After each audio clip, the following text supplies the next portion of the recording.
Hello, friends. Welcome and namaste. Find yourself in your upright posture. Pardon me. Hello, friends. Welcome and namaste. Find yourself in your upright posture. I've been bringing in the visualization of being a dandelion, balsam root, anything that has a taproot, right? But sending that taproot down, and the more that taproot stabilizes into the earth, right, deeper, wider, whatever you need it to be, the stronger, the longer that stem that grows up out of it, aka your spinal column. So root down to rise up.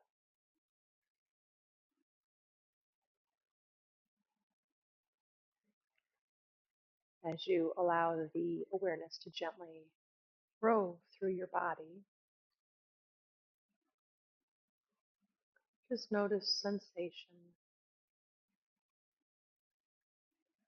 And of course, if there's a little bit of tension or a lot, invite that to soften.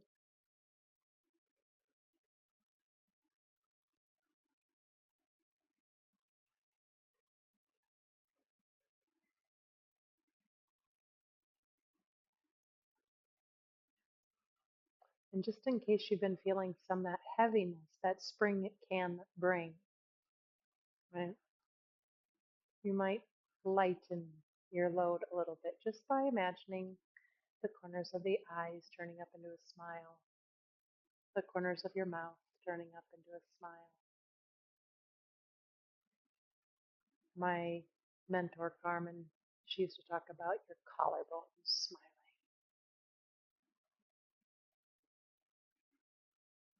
And you can take that as far as you want. Your chest, your heart, your belly, any and all of you smiling.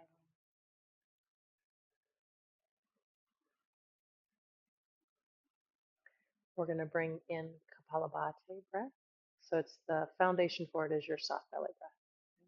So you start working on a soft belly breath while I describe Kapalabhati in case it's not familiar, skull shining. It's a passive inhale and a forceful exhale, right?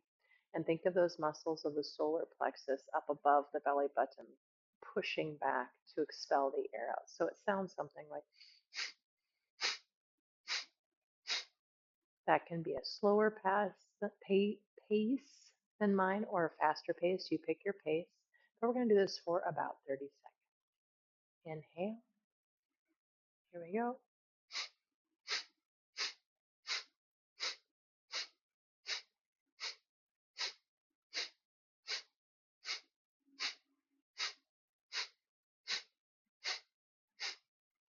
Keep going. Try to soften your jaw and your shoulders. Try not to move the spine too much.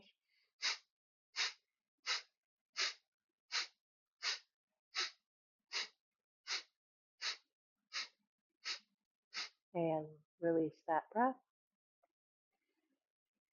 Take your time, come back to your natural rhythm, and just notice the effects of that. And then find yourself in child's pose. And we're going to go into downward dog fairly quickly upon arrival. So if you are wearing socks like myself, you might take them off. You could also wait till the last minute. Find yourself in child's pose, knees wide, big toes touch version. Now it's the very first move we're doing, right? Besides our beginning awareness, of course. So if your hips need to be a little high, oh, pardon me, as things are probably not quite awake yet, feel free to adjust. I'm going to sway my hips, right center, left center, because to me, in my body, that feels like that helps me start to open up my hips and low back a little bit.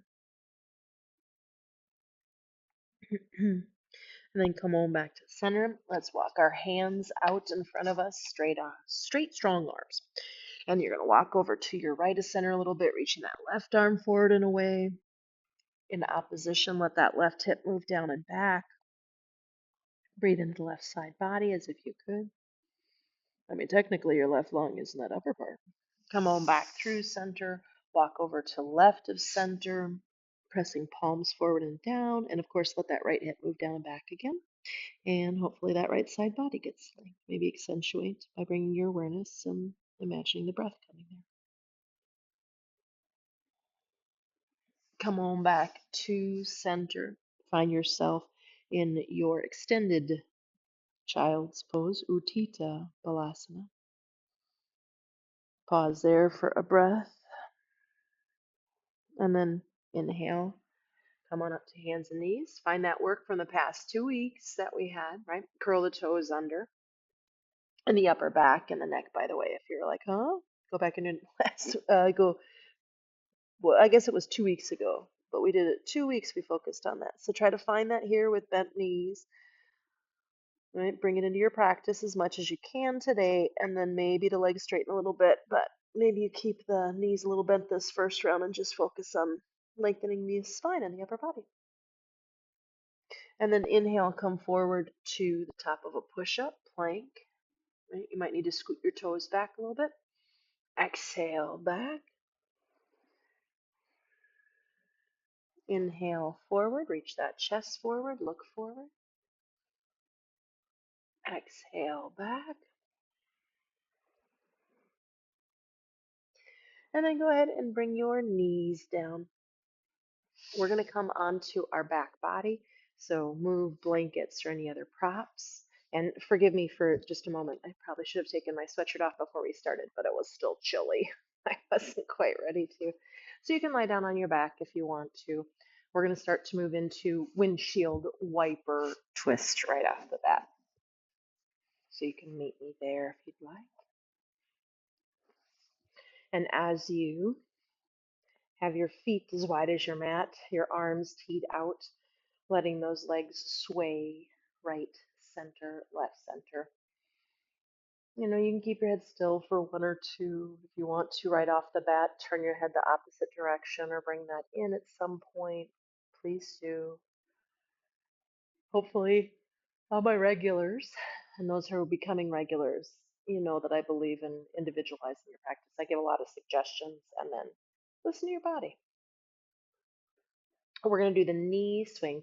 That's the one where my knees go to the right. I'll just start on that side. My left knee might swing up towards my right armpit. And then, of course, when I go over to the left, the right knee would swing up towards the left armpit. And do that maybe one more time on each side, just inviting any spaciousness into the body. When I film these, it's usually pretty early in the morning and I haven't moved a lot, so my body wants to just wake up slowly and get in there, right? Go ahead and bring those knees in. Grab your knees and circle them. And other direction. And I forgot to tell you to have a block next to you. So grab a block. I'm going to do my fancy footwork and be lazy and get it with my feet. Put that block between your thighs, right? Put your feet on the ground to start. And I want to bring in a concept of the midline. You might already know it. If you don't, it's an imaginary line that divides your body into a right side and a left side. So imagine it going from the crown of the head all the way down through your tailbone, but also to the feet, right? And you're on a right and a left side. So I'm going to talk today about hugging into the midline. We do it a lot, right? I teach it a lot, but I don't always use that term. With your feet hip distance and that block between your knees, gently push your legs into the block and you're moving into the midline, right? Notice how your adductors, inner groin, and probably your corset, your transversus abdominis start to turn on. Try to find that pelvic floor if it's not already engaged and breathe. So that's hugging into the midline or one example of it, right? If I were going to go ahead and if I were going to bring my palms up, fingertips to the sky, palms facing each other, and bring my palms together, I could also think about hugging my hands into the midline, right? My arms, my shoulders gently in. Whenever we talk about frontal hip points, right? Moving into the midline. Okay, so that's moving into the midline. So now we're going to add on to that. So now go ahead and ditch the block. You're going to walk your feet in together and then cross your right leg over your left. Right? You're going to give yourself a hug with your right arm under your left, and just give a hug. My friends who know where we're going, it's going to be a shape of eagle on the back, right? But from right here, just go ahead and press your elbows into each other and start to move your shoulder blades away from the midline on the back body, right? Some of us might leave our arms like this. Some of us might bring our forearms towards each other and try to get that right palm to grab that left, fingertips to grab the left palm, right? Now tone the belly enough to bring the knees in. Pull the belly down to the ground to lift your elbows up towards the knees. And then every time you inhale, lay down and let your limbs separate a little bit. You're not going to go all the way to the floor. And then exhale, pull the belly down, down, down. Flatten the low back to bring the limbs in, right? And inhale back. If you have neck issues, maybe don't lift your upper body up and just work your knees towards your elbows. Exhale. And go ahead and release that. Come down to the ground. Let the arms tee out. Let the feet, legs cross, and your feet be hip distance. So that was crossing towards the midline. Now we're going to talk about actually activating those muscles once you're in. So walk your feet in towards each other. You're going to cross your left leg over your right. You're going to cross your left arm under your right, either hugging, right, or interlacing. Now, I want you to hug into the midline. So, what is it like when you pull your shins towards each other, when you pull your thighs towards each other, your frontal hip points towards each other, your outer hips towards each other, your elbows towards each other, your forearms, your palms? Pull everything into the midline and really pull in tight, right? Now, exhale, pull the belly down and bring the knees up, right? And then push the belly down to lift the upper body up. So, here's our neutral, so to speak. So when you inhale, you're still hugging everything into the midline. Lay the head down and let your knees and elbows separate slightly. Exhale, pull the belly down and pull up and in. Inhale. So more than the movement away, I'd like you to concentrate on the movement into the midline.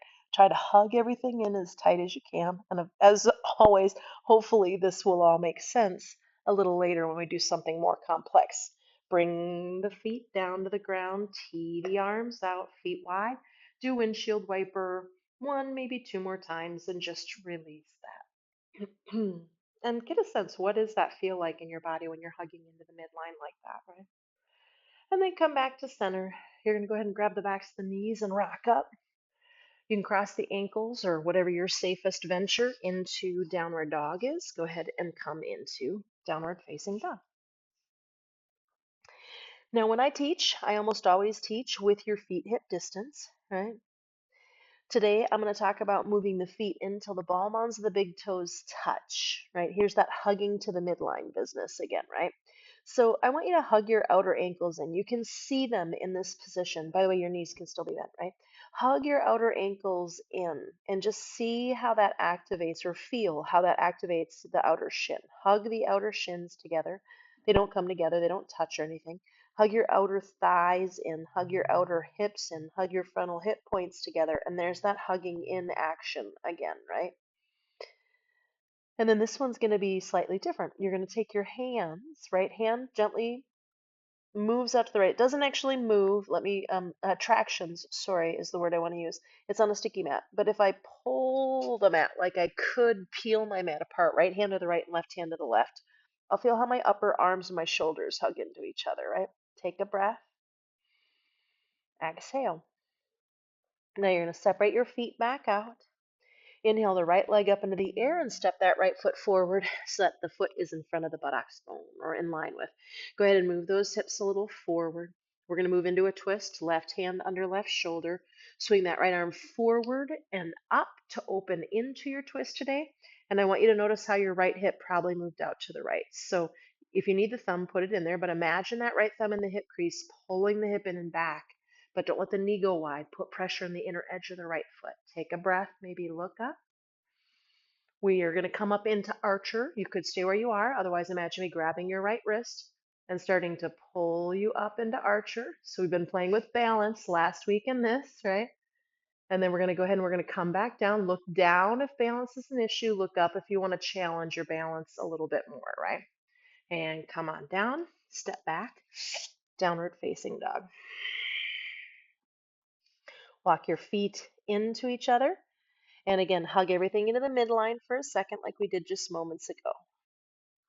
Separate your feet out. Inhale the left leg up. Exhale, bring that foot forward. Right hand on the ground or the block. I'm going to use the block on this side. I wish I had on the other side. Get nice and long, right? Reach the left arm forward and roll it open to reach up to the sky, coming into the twist, maybe turning and looking back. Now, before you try to come up, right? Find your pelvic floor and all the things always. But get that left hip to move in and back. Hug your left glute without your left knee going wide. Imagine me grabbing your left wrist. Your right knee could be down, by the way. I forgot to add that invitation last time. You're going to try to come up to archer. You might turn and look back towards that left handish. You can stay looking back if you want to challenge more the balance. Look forward if you're like, yeah, no. And bring that down, nice and slow and controlled. Both hands down. Step back to downward facing dog, feet hip distance version. And then go ahead and we're going to come forward to the top of a push-up. Your knees can come down or no. Rock forward on the toes and exhale.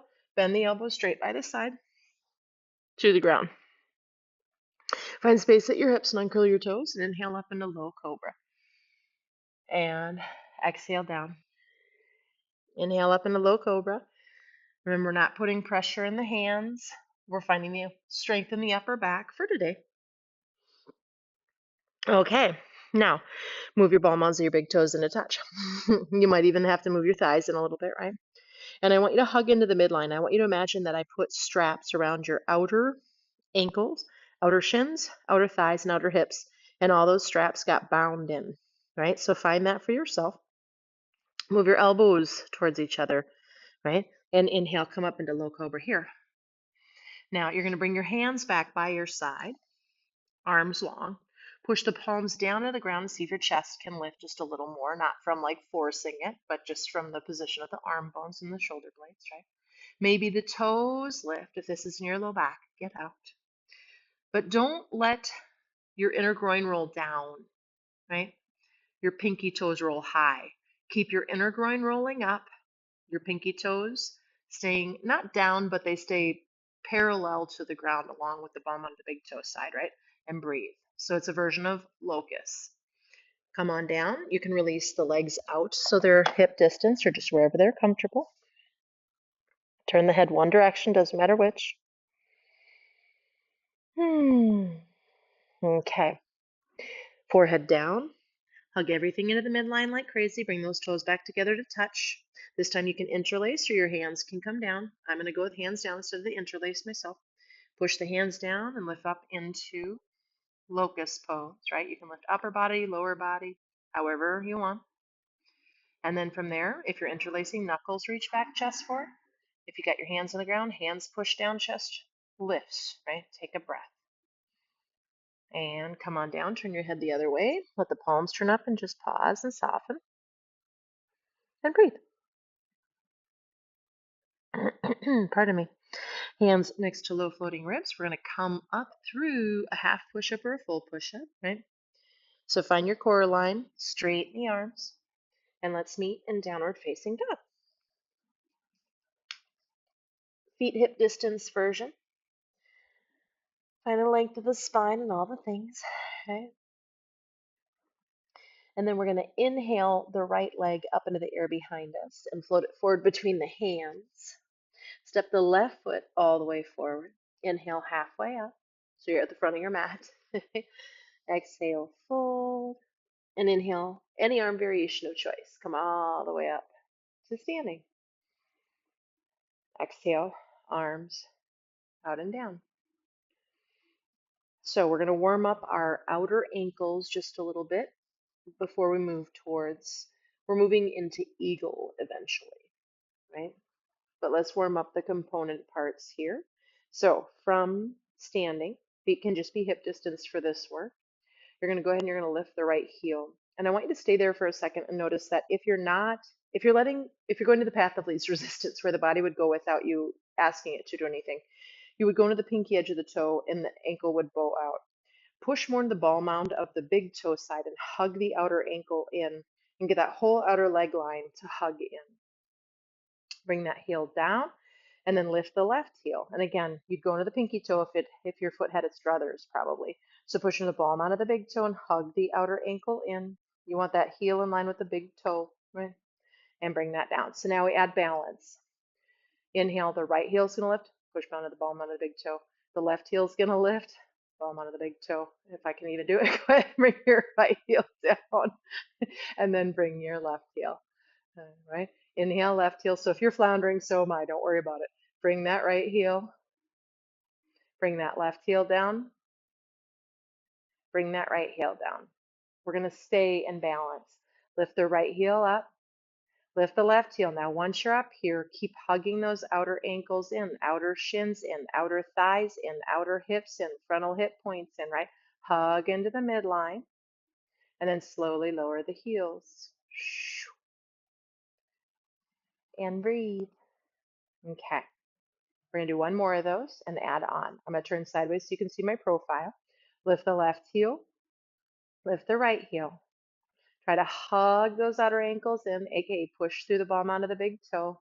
Maybe the arms lift up, hug the whole outer line, just like we did a little bit ago, right? Now, if you bend the knees, don't let your torso move forward. Keep your torso parallel, and you won't go quite as far as you would with like a chair pose or anything. That's not the point, right? Push into the outer edges. Hug into the midline. Let me say it that way. I miss losing my words here. And then lower the heels and the hands at the same time. And breathe. So hopefully we're feeling some awareness in that outer leg line and that hugging in business. Now, please, even if you normally do eagle pose without a block, I'm going to ask you to use one for a moment and we'll get a chance to kick it away in balance. But put it outside of your right foot. Step the palm onto the toes together, and I'm right next to the block. Let's get the arms set up first. You're going to inhale. I always have to do a little math in my head.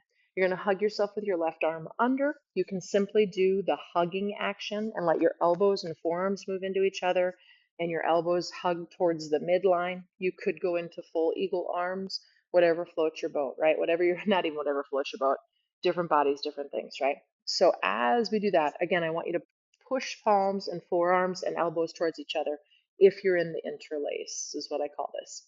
Now, hug into the midline, everything in the lower body, including the frontal hip points, right? And then bend just a little bit. You're still in your arm position. I'm just pointing to other things. You're going to lift the left heel. And before you lift up that leg, hug your right glute in, right? Don't let that hip move out and back. And then cross the foot over the thigh over the leg. Ah. Bring the toes down. Sorry.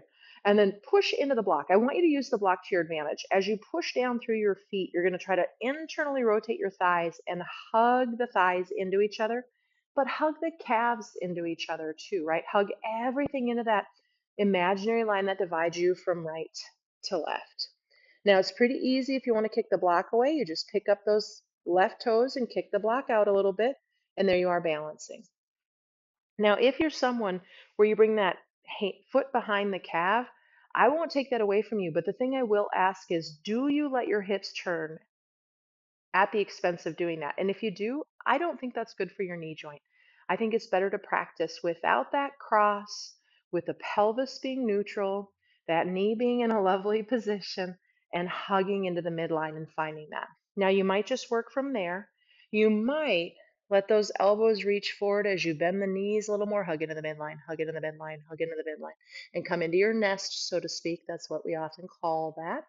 And then inhale, try to come on up and come all the way out as slow as controlled as you can till you're standing in Tadasana with your feet hip distance.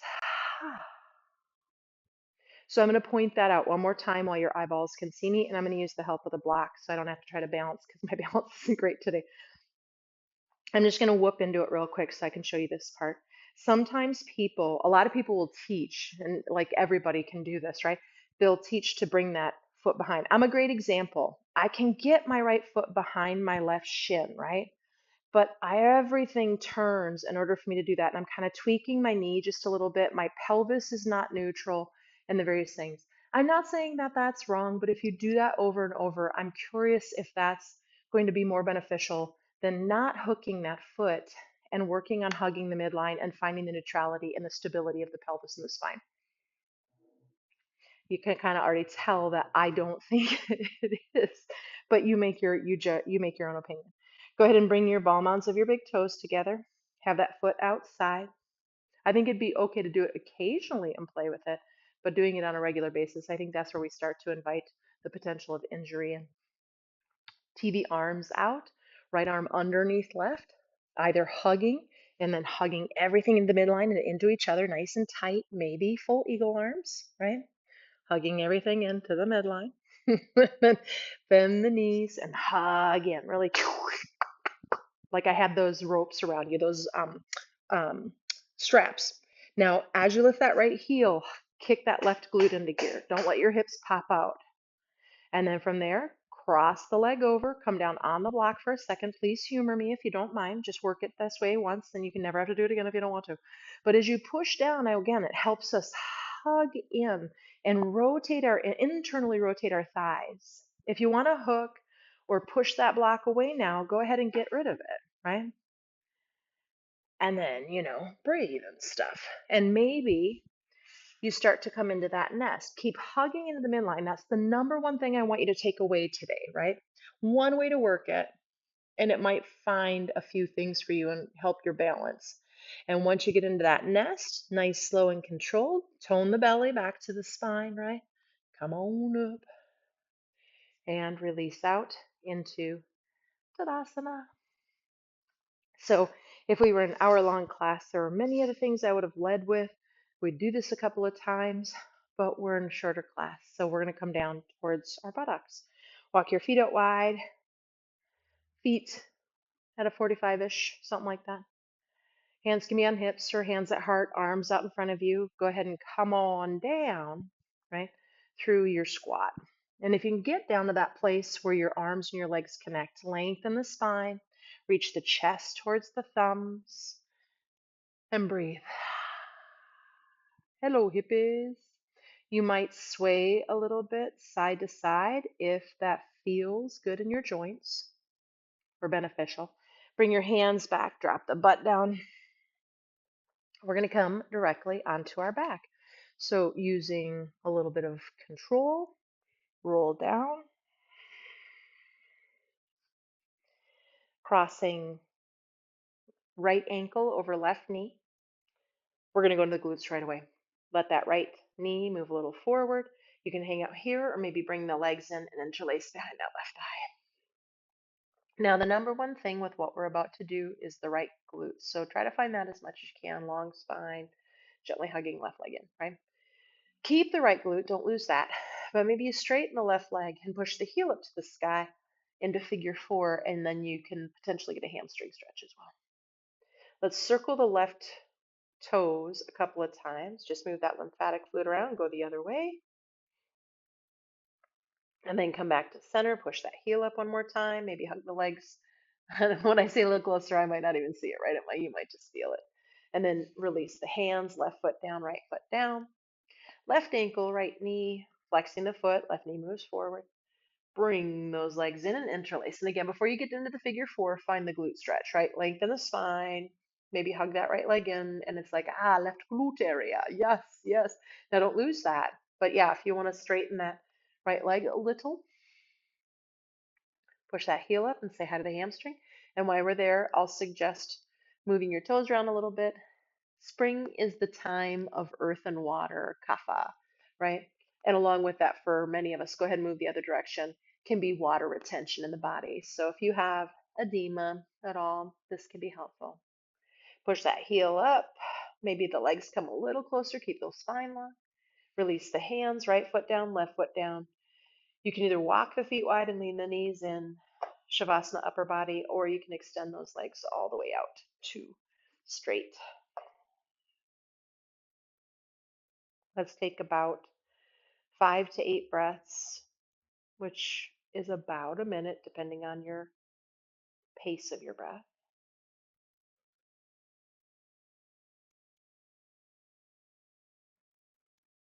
Of course, your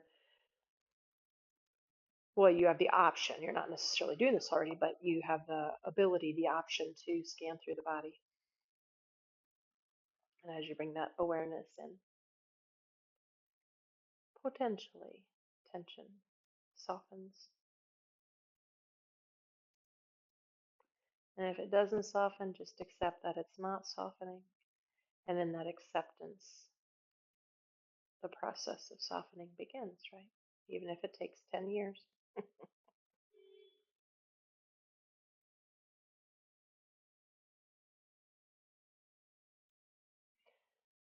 So before we journey all the way up, if you feel like you want to wiggle fingers or toes or stretch the arms overhead, and by the way, if you have the time, you might stay there for a few more minutes. I would if I were at home in my own practice. Mm. Come on up when you're ready. Find yourself in that upright posture.